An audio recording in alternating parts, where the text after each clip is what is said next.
The Poem of the Man-God, the second year of the public life. Chapter 210. Towards Hebron, the world's reasons and gods. 6th of July, 1945. I do not suppose you wish to make a pilgrimage to all the known places in Israel, says the Iscariot ironically. He is discussing in a group where there are Mary of Alphaeus and Salome, together with Andrew and Thomas. Why not? Who forbids us? Asks Mary of Clopas. I do.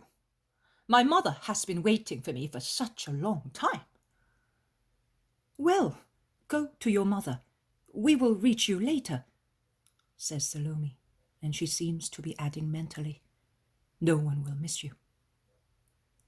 Certainly not. I am going with the master. Contrary to what had been arranged, Mary is not coming, and that should not have been done to me, because I was promised she would come. She stopped at Bethsur for a good reason. That woman was really unhappy. Jesus could have cured her at once, without making her recover by degrees. I do not know why he is no longer fond of working outstanding miracles. He must have holy reasons for doing what he did, states Andrew calmly. Of course, and he thus loses proselytes. Our stay at Jerusalem, what a disappointment it was. The more there is need for high-flown things, the more he crouches in the dark. I intended so much to see, to fight. Excuse my question, but what did you want to see? And with whom did you intend to fight? Asks Thomas. What? Who? But I wanted to see his miracles, and then make head against those who say that he is a false prophet or possessed. Because that is what they say, see? They say that if Beelzebub does not support him, he is a poor wretch. And since Beelzebub's whimsical disposition is well known, and we know that he delights in taking and leaving, as a leopard does with its prey, and that this mentality is justified by facts, I become impatient when I think that he does nothing. We are cutting a lovely figure, the apostles of a master who does nothing but teach. That is undeniable, but nothing else. Judas's abrupt pause after the word master makes the others think that he was about to say something nasty. The women are horrified, and Mary of Alphaeus, being a relative of Jesus, says frankly, I am not surprised at that, but I am astonished that he puts up with you, boy. But Andrew, the ever-meek Andrew, loses his temper, and blushing, very much like his brother just this once, says furiously, Go away, and you won't cut any more bad figures because of the master. And who asked you to come? He called us, not you. You had to insist several times to be accepted. You imposed yourself. I do not know who keeps me from reporting everything to the others. One can never talk to you. They are right when they say that you are quarrelsome and ignorant people. Well, to tell you the truth, neither do I understand how you can say that the master made a mistake. Neither did I know the whimsical disposition of the demon. Poor thing, he must certainly be odd. Had he been intelligent, he would not have rebelled against God. But I will take note of that, teases Thomas to avert the approaching storm. Don't jest, because I am serious. Can you perhaps say that he attracted attention in Jerusalem? Also Lazarus said so. Thomas breaks into a hearty laugh. Then, still laughing, and his laughter has already disconcerted Judas, he says, He has not done anything. Go and ask the lepers at Siloam and Hinnom. That is, you will not find anyone at Hinnom, because they were all cured. If you were not there, because you were in a hurry to go to your friends, and consequently you do not know.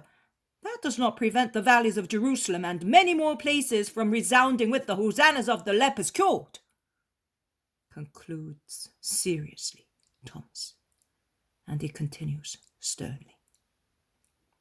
You suffer from bile trouble, my friend, and thus you taste bitter and see green everywhere.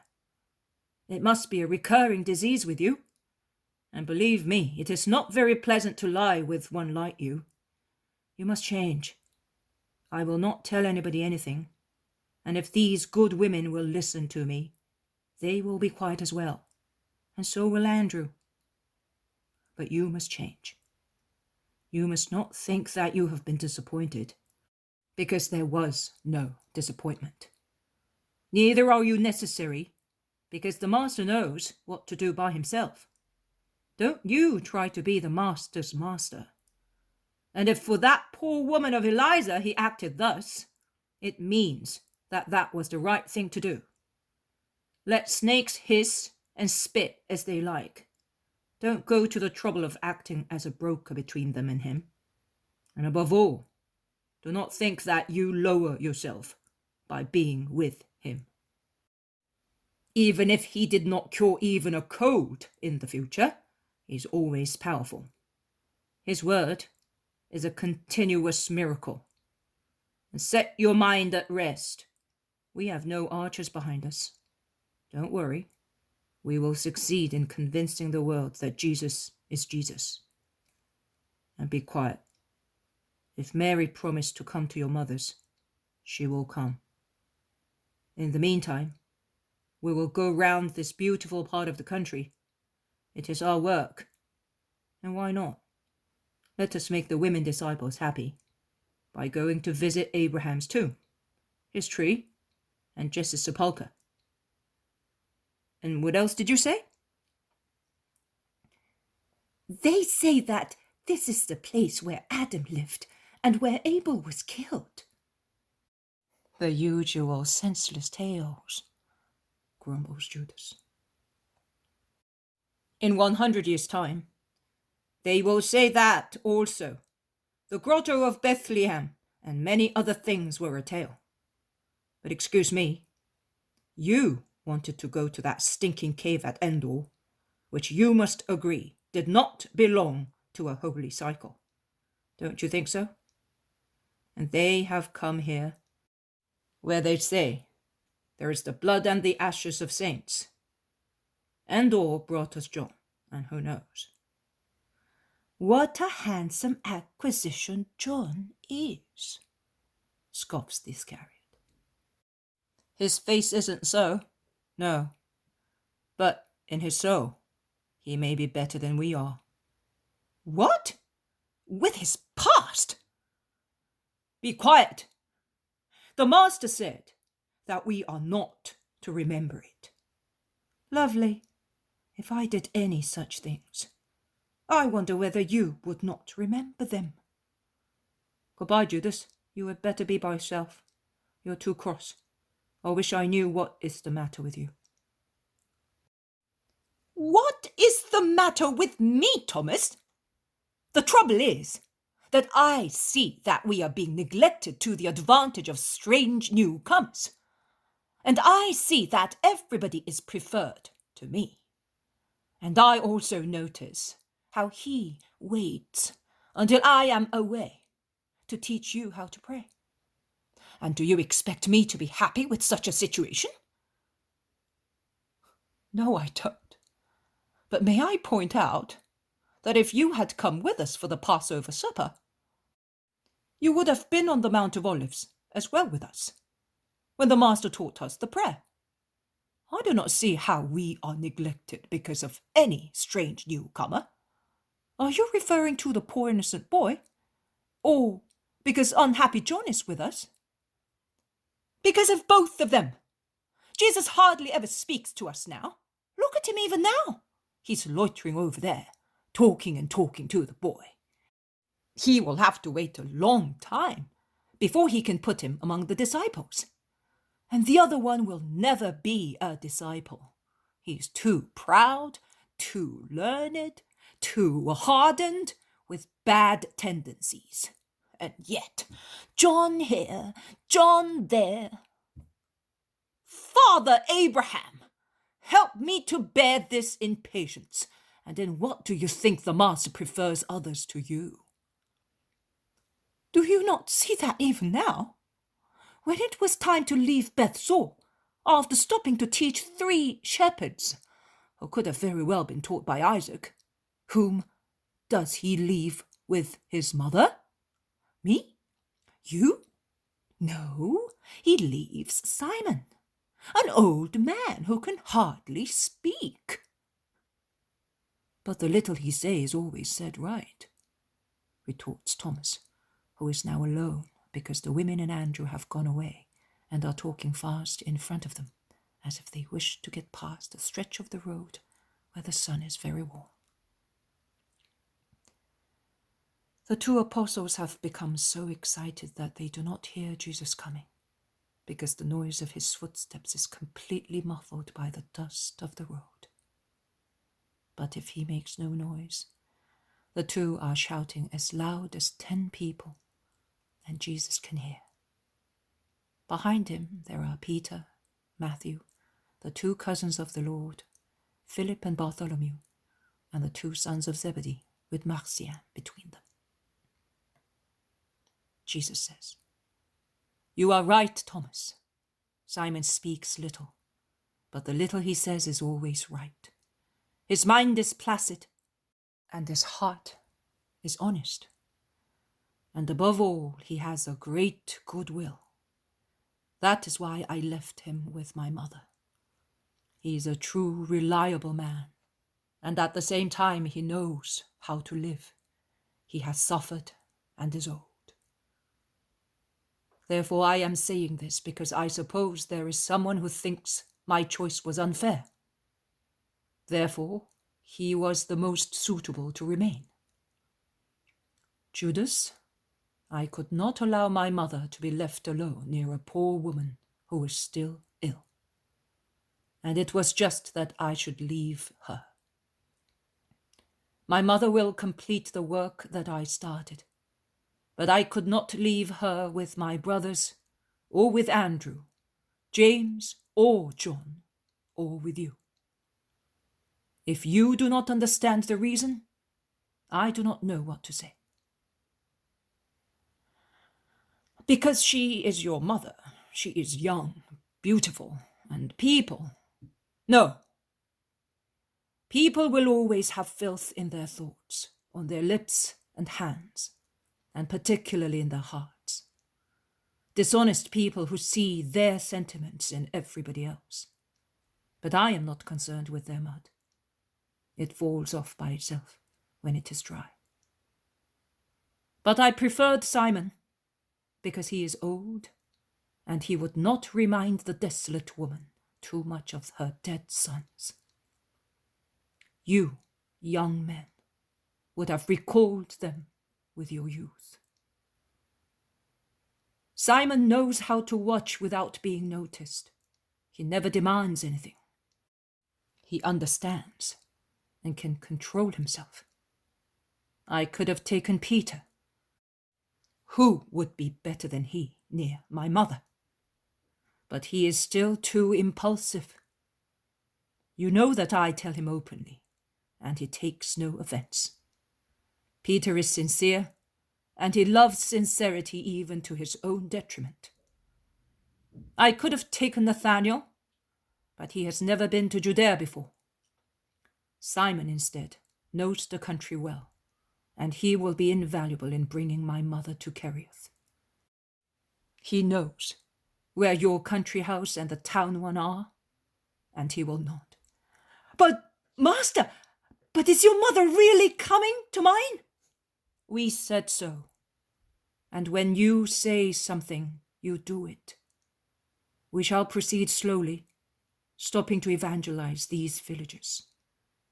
Do you not want me to evangelize your Judea? Of course, Master. But I believed, I thought, above all, You are causing yourself a lot of trouble through your own imagination. By the second phase of the moon of Sivan, we shall be all at your mother's. We, that is also my mother and Simon. For the time being, she is evangelizing Bethsur, a Judean town, as Johanna is evangelizing Jerusalem with the assistance of a girl and a priest who was previously a leper. As Lazarus and Martha and old Ishmael are evangelizing Bethany. As Jutta is evangelized by Sarah, and I am sure that your mother speaks of the Messiah at Kerioth. You cannot certainly say that I have left Judea without voices. On the contrary, although it is more narrow-minded and stubborn than any other region, I have given it the sweetest voices, the voices of women, beside those of Isaac, a holy man, and of Lazarus, a friend of mine. A woman knows how to use words with the subtle art of a woman, a mistress in leading souls to where she wants. Are you not speaking anymore? Why are you almost weeping, you big moody boy? What is the use of poisoning yourself with shadows? Have you still any reason to be upset? Tell me. Speak up. I'm bad, and you are so good. Your goodness always strikes me, because it is always so fresh and so new. I can never tell when I'm going to find it on my way. You are right. It is not possible for you to know, because it is neither fresh nor new. It is eternal, Judas. It is omnipresent, Judas. We are near Hebron, and Mary, Salome, and Andrew are waving their hands to us. Let us go. They are speaking to some men. They must be asking where the historical places are. Your mother is becoming young again by this recollection, my dear brother. Judas Thaddeus smiles at his cousin, and Jesus smiles back. We are all becoming young, says Peter. I seem to be at school once again, but this is a lovely school, much better than Elisha's, the grumbler. Do you remember him, Philip? What did we not do to him? Remember the story of the tribes? Say the towns of the tribes. You did not say them in chorus. Repeat them. Simon, you look like a sleeping frog. You are left behind. Start all over again. Oh dear, my head was full of names and towns and of villages of bygone days, and I knew nothing else. Instead, here, one really learns. Do you know, Marcian? One of these days your father will be going to sit his exams, now that he is learned. They all laugh while going towards Andrew and the women.